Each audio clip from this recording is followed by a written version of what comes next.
really the sort of go-to premier place, sort of like the first place I would call if I have a question about substance use services or issues. You are the director of the Behavioral Health Institute. We were just talking about behavioral health and what that really means. And she has just incredible expertise and is going to talk to us about the brain and all those good stuff. And I'll let you introduce the people you wrote with. Okay, well, can I introduce you guys? Yeah. Okay, come stand up. All right, this is Naomi, and this is Lauren, and could you just say who you are?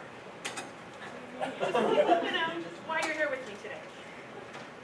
You're students someplace, you know. I don't know. Oh, I go to Alexander Academy. And you're doing research for a paper. I'm doing research for a paper. Okay, thanks. So you guys, it's really good to be here today. Please feel free to ask questions at any time during the presentation. This is my favorite presentation to give, and because I share a little bit of my story during this time too, and this is where I'll start.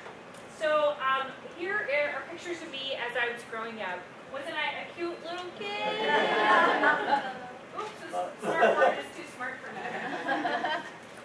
And then here I am at about 12 years old, and this is actually when I took my first drink of alcohol. I stole a bottle of vodka with my best friend from her dad's liquor cabinet. And then here I am at 16 years old, and I was snorting cocaine already at this time, and a boyfriend of mine who used to sell drugs introduced me to needles. And so when I was about 16 and a half years old, I started shooting out cocaine intravenously. And I did that for a couple years. Now, the whole time, I was a straight A student in high school. My mother has borderline personality disorder. I know you guys haven't gotten there yet in your DSM, but think of me when you get to personality disorders. But, and she was also a single mom. And so it was really my job to kind of take care of her. And so as I was growing up and moving into adolescence, I think she really took that kind of personally, and we had a lot of turmoil. But I would bring my report card home to her, I'd have all A's on it, and then I'd wait for her to go to sleep, and I'd sneak out and go party all night long, and be able to do that. I even graduated a year early from high school, went straight into college at 17, and I thought I was so grown, I was having such a good time, it was awesome, I found a roommate, I got a job as a waitress, I was taking classes, I had a 4.0. I was still shooting up drugs, wearing long sleeve shirts to cover the tracks. The second semester, I had a 2.0. Things started going downhill pretty fast. I mean, you can't really maintain an intravenous drug habit and function really well in society, right? We try, but it doesn't work. The third semester, I had a 2.0, and I finally dropped out, and then I overdosed. And by the grace of God, I survived it, and I woke up in a hospital, and then the next day, I went to a rehab for 28 days. And this is me post 28 days rehab. I ate chocolate cake 3 times a day in treatment, and I regained the 35 pounds that I had lost. As you can see by this awesome double chin I got going on here, right? But I was really happy, and I was sober, and actually the t-shirt that I had on said sober body. It was really, really cool time in my life. So I was 18 years old. I got sober February 3rd, 1989, so I just celebrated a birthday. Can anybody calculate how many years? 25. 25. There you go. There you go. Where's our math guy? I'm going to call it. No, not the math guy. He's like, I'm doing it. Y'all are social workers, right? There you go. So I tell you guys this story as a little bit of a backdrop because once I finally got sober, I had so much shame. Oh my God, the things that I had done when I was using, I couldn't believe it. They weren't me. I knew I was a good person, and so it just didn't calculate in my brain why I made some of the choices that I had made. And so when I finally got back into college, I could not stop reading about addiction. And I kept going for years and years and years throughout my bachelor's degree and then my master's degree. And then actually in 98, 99, these pictures were published. And a man named Jay Dean started taking pictures of teenagers' brains as they were developing. And all this research exploded about how substance abuse and other high-risk behaviors and trauma affect the adolescent brain. And so I'm going to share that research with you today. one of my favorite researchers, his name is Lawrence Steinberg. He's written a lot about adolescent brain development. And this is my favorite quote by him. He says that a teenager has a very well-developed accelerator, but only a partially developed brake. Okay, are there any mothers who have raised teenagers or may even have a teenager right now? Oh, God bless you. So you will really probably enjoy this more than anybody else today. So we're going to talk about, first, the adolescent brain's development, how drugs and alcohol and things like trauma affect that development, and then we're going to talk a little bit about how it affects us as adults. This is very relevant for you because you will be treating people who have gone through this for various reasons, right? And we'll be able to know how to understand that, and it will help you create treatment plans that are tailored for them. Before we actually start on that, we have to answer this question. Why are babies' heads so big? The answer really is that we have a lot of neurons. By about the age of 6 years old, we have 200 billion neurons in our brain. That's a lot of neurons. As a matter of fact, we aren't going to even use half of those neurons. But it's almost like, you know, our higher power gives us this like big chunk of clay in our brain, and it says, okay, you get to be an adult, you can carve away at it and figure out what you want it to look like, right? So then, in between about age 7 to about age 11, what happens is our brain stops growing for a little while, and it allows our bodies to catch up. It's such a really wonderful, awkward time, too. Kids are, you know, right? There's sometimes the torso gets longer before the arms do, and, you know, it's really awkward. And then we hit this growth spurt. We get one more chance for growth development in between age 11 and 25. And really, it starts at 11 for girls and about 12 and a half for boys, because boys are about a year and a half developmentally behind girls. Now, what happens is, during this time, we start off with those 200 billion neurons. But we don't need all those neurons. We're not going to use all those neurons. And we have to make room for a new substance, for old substance that's really growing, called myelin. And so by the time we hit 24, 25 years old, we end up with 100 billion neurons left. We call this a pruning process. Our brain is pruning away cells that we're not going to use and making room for this substance, myelin. You guys remember that from basic biology class, right? The myelin sheath. Okay, so myelin is this really wonderful fatty tissue that insulates the axon. You can see how it insulates. Now, whoop, every time I touch this thing, it goes ahead, right? Yeah. Be careful. So this myelin gets thicker during that stage of development between age 11 and 25. What I found out about myelin is the thicker it is, the faster processing speed we have. So processing speed, as you guys might remember, is how fast you think, right? How fast you solve problems, quick on your feet. And you guys, if you graph processing speed over the developmental lifespan, you see that it peaks at age 25, and then it's kind of slowly downhill from there. Which is, my 43-year-old processing speed gets to the top of the stairs at home, and I go, okay, what did I come up here for? Right? It slows down. And so we want our processing speed. We want, were you saying, I do that already? Oh my God. So our processing speed, we want it to peak, right, at age 25. So I want you to remember that, that idea about peaking. And so our brain needs room for this substance to grow and thicken.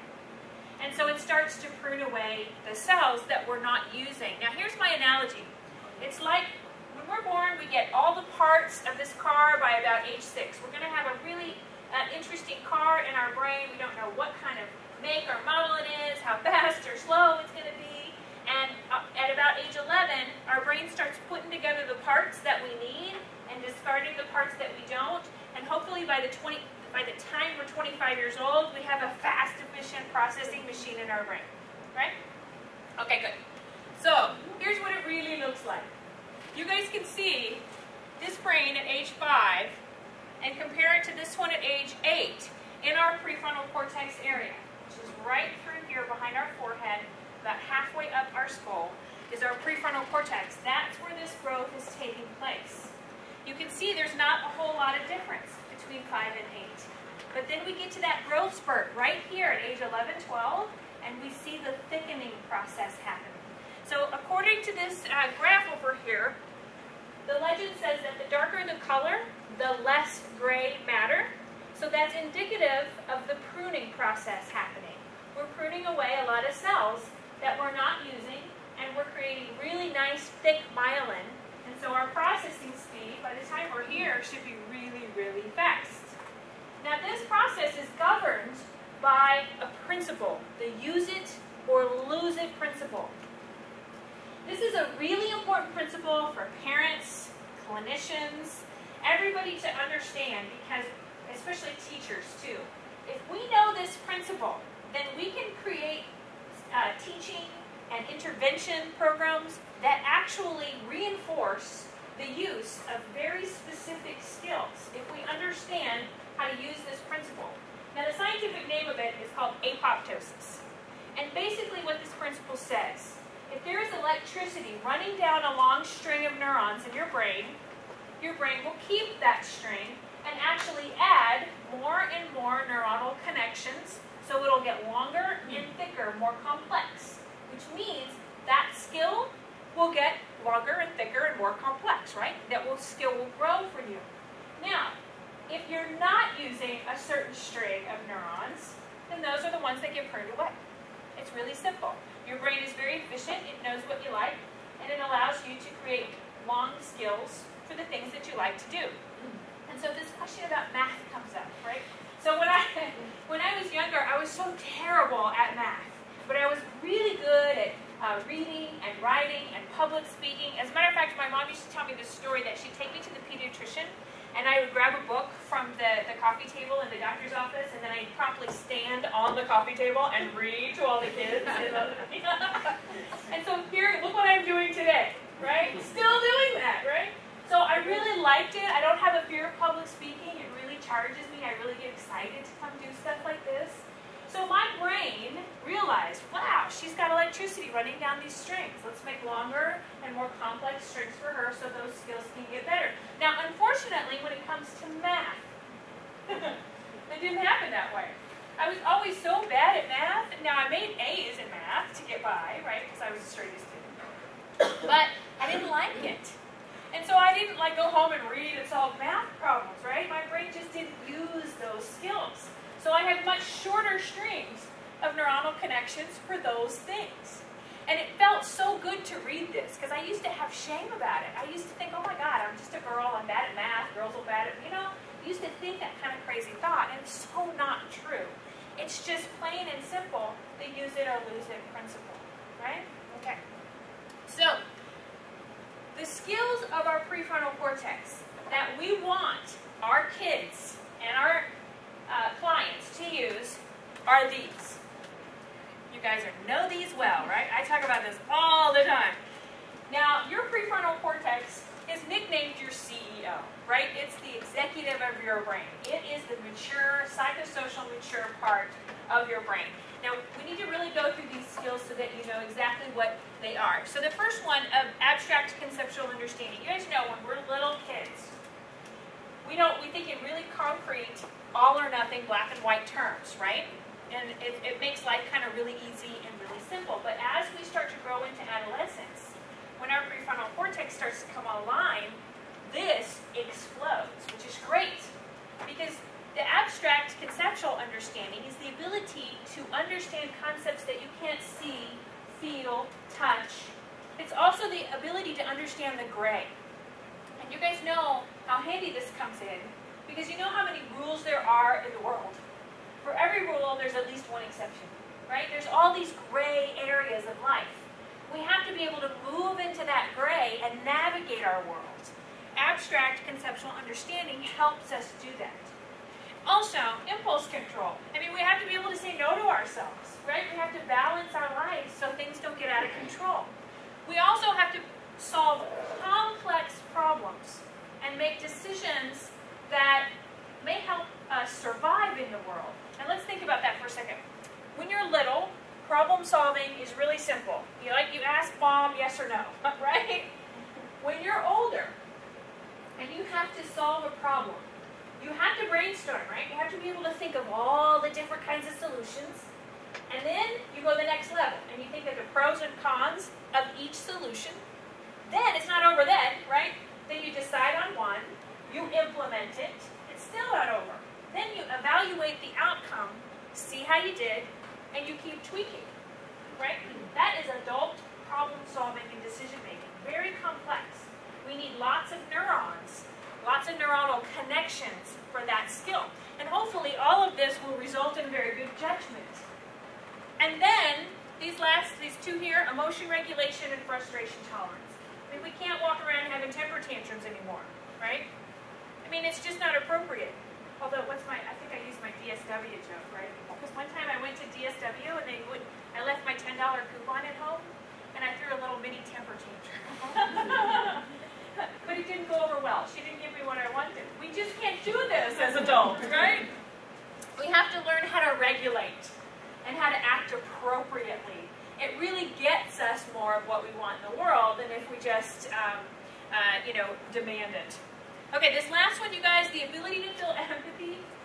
If you don't have any of the other ones, but you get this one, probably going to be okay in the world, really. Because if you think about what happens to the people in our society who don't have empathy, what happens? Incarcerated. We call them, what does the book say? Antisocial personality disorder. Have you not gotten to that chapter yet? We briefly covered. Sociopaths, right? Sociopathic people are people that don't have empathy. Think about, though, empathy is not innate. We're not born with empathy. We're born with temperaments and sensitivities. Empathy is something that you need abstract conceptual understanding to get. Think about what empathy is, but it's the ability to imagine what it might be like to step inside someone's shoes, imagine what they're going through from their perspective, what they're thinking and feeling. That is a really complex, higher level skill, right? So if you have the ability to feel empathy, you're going to have really good connected relationships with other people, right? Be kind and compassionate, probably do pretty well. So this is the road to mature functioning, is our executive functioning skills. That's what our prefrontal cortex does for us. Here's a great study that demonstrates the difference between just regular old smarts, intelligence, and psychosocial maturity. So you guys, if you want to see this study, actually Dateline NBC put it on one of their shows, and they've archived it so you can get it, which is really good.